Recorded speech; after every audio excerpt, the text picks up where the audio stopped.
Hello everyone, I'm Bo from Brutal Commentary, and today I'm going to be breaking down our featured prelim for UFC Noche. In this one, we have Alexander Hernandez versus Diego Cesar Ferreira, or just Diego Ferreira for short. Looking at their records, Hernandez is 17-8 overall, 3-2 in his last 5. Currently on a 3-fight win streak, while Ferreira is 19-6 overall, 2-3 in his last 5. Now looking at more specifically the last 5, Hernandez was kind of had a bad rough go at it. He was like trading wins or losses, or winning 1, losing 2. And he's mostly a career lightweight. He tried his hand at featherweight at time. It didn't really breed much success, as his last 2 losses indicate, losing to Bill Algeo and Damon Jackson. But since moving back up to lightweight, he's racked off 3 straight wins, beating Austin Hubbard via decision, Kurt Holloway via decision. Most recently at UFC 319, he derailed the hype of Chase Hooper coming up from lightweight, riding a 5-fight win streak pretty impressively. Now, I did think the stoppage was a little early on that fight, but still, an impressive win for Hernandez, landing the right hand, hurting Hooper, and finishing off with 2 seconds left in the first round. Meanwhile, Ferreira, it was in a pretty rough stint. He was on a 3-fight skid, losing to Beneil Dariush, Gregor Gillespie, and Matios Gambra. Those last 2 were on this 5-fight run. But since then has recaptured some of his magic, I would say, or at least some of his prime. They have 2 straight wins, sending Michael Johnson into the shadow realm with a big overhand right, and outdogged and showed veteran savvy against Mateusz Rebecki. He in pretty big upset. Now in his most recent outing, in UFC 311, he lost a pretty fun fight to Grant Dawson. But, Grant Dawson's a pretty high-level fighter. It is what it is. Kind of a quick turnaround for both of them, as Hernandez did just fight at UFC 319, which almost a month. But overall, he didn't really take any damage from the Hooper win, and he doesn't cut as much weight for lightweight as he would at featherweight, so he can make the turnaround, and it is in his home state of Texas, so I'm sure he wanted to get a chance on this card. Ferreira was supposed to fight at UFC 319 against Bobby Green, but Green got injured, and he wanted a fight quickly, so they were able to book this one, so good on that. It's kind of interesting. There was a time where there were a lot of hype on Hernandez when he knocked out Beneil Dariush's UFC debut on short notice, but he was never really able to capitalize. He had one more fight before Donald Cerrone kind of exposed him in one of Cerrone's best performances, one of the most thorough ass kickings I think I've ever seen. If I'm being honest. But then after that, Hernandez, racked wins and losses here and there. Beat some okay guys, lost to the higher level at lightweight like Renato Moicano or Drew Dober. Never really was able to capture some of the hype he had. It was more so, it was a case of being inconsistent, for sure. But there was also a case where it just seemed like he was thinking too much. Like, there's a saying in fighting. If you are thinking in the fight, you're already a step behind. Now, of course, every fighter is thinking in the cage, absolutely. But you also have to have the instinct to just go for it. Just go, go, go. Sometimes if you're just overthinking in the middle of like a fight or something like that, there's gonna be a lag in your reaction, and fighters of a higher level are gonna capitalize on it. And that's generally what's happened. Now, like I say, he tried his hand at featherweight, didn't really breed much success. Fighters like Damon and Jackson, as I mentioned, or Billy Q were able to beat him. Overall, just didn't have much to... But recently, since moving to Factory X MMA, he's really garnered a lot more success. He's been able to be consistent, as well as seemingly just trust his instinct, trust his skill set. He's a very talented fighter.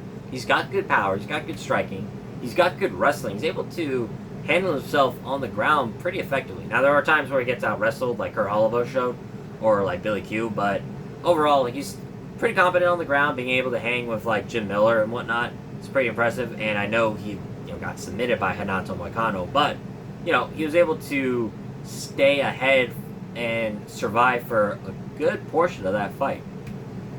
So, I'm not going to say he's a novice on the ground. He does have some good wrestling to his name. Now, for Diego Ferreira, he can scramble with the best. I know he's lost to very, very good ground fighters like Mateusz Gamrot, Matteo Gamrot, Mateusz Rebecki at times, was able to beat him on the ground. Grant Dawson, Dariush, Gregor Gillespie, all of them. But he was competitive in all those fights, especially when it hit the ground. Like, the Benito fight was close. The Gregor Gillespie fight was a very fun, competitive fight up until Gillespie got the finish.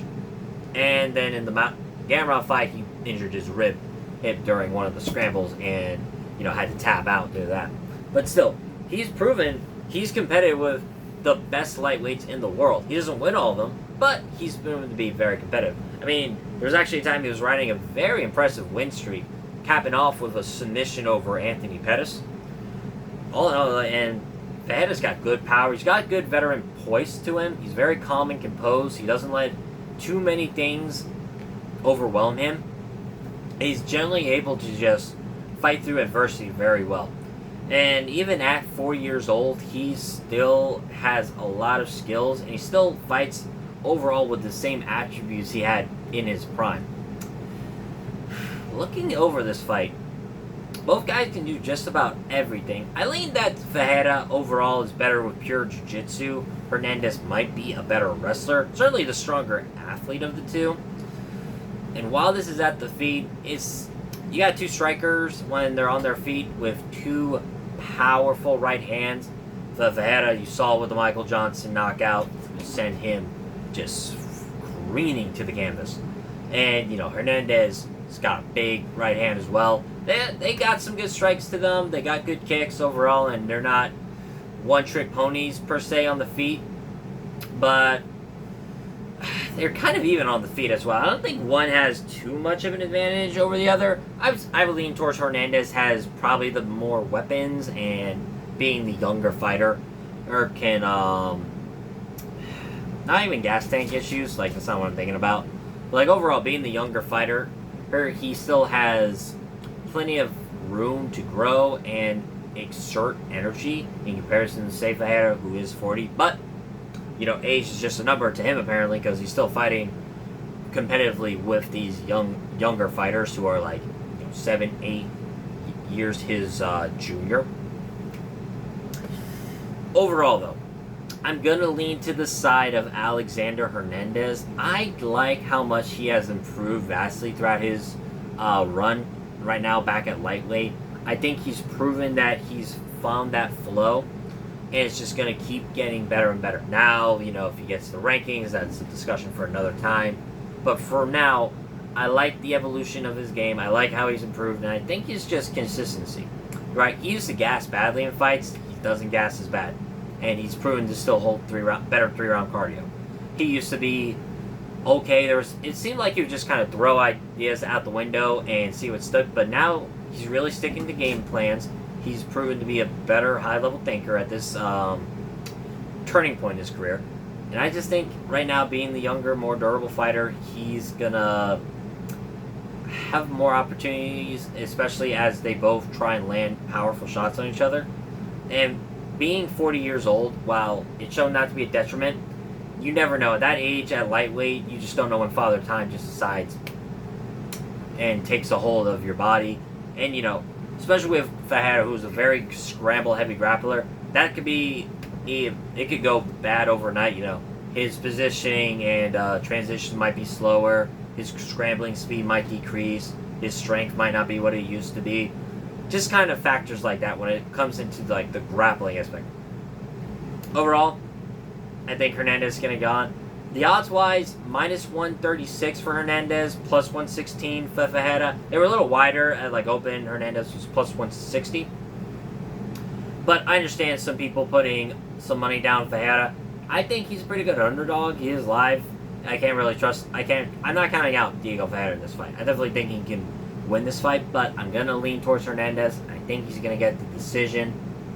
Like I said, I trust the evolution in Hernandez's game. And even if you don't think it's so much of an evolution, think of it as consistency. And consistency wins fights. So that has been my prediction for our featured prelim. If you like, comment and subscribe. I'd like to hear your opinions on the matchup. And what do you think overall of how this fight's going to go? Next up, we'll have our main card opener, Santiago Luna versus Kwong Lee. But until then, I have been Bo from Brutal Commentary. I thank you all for listening. Take care.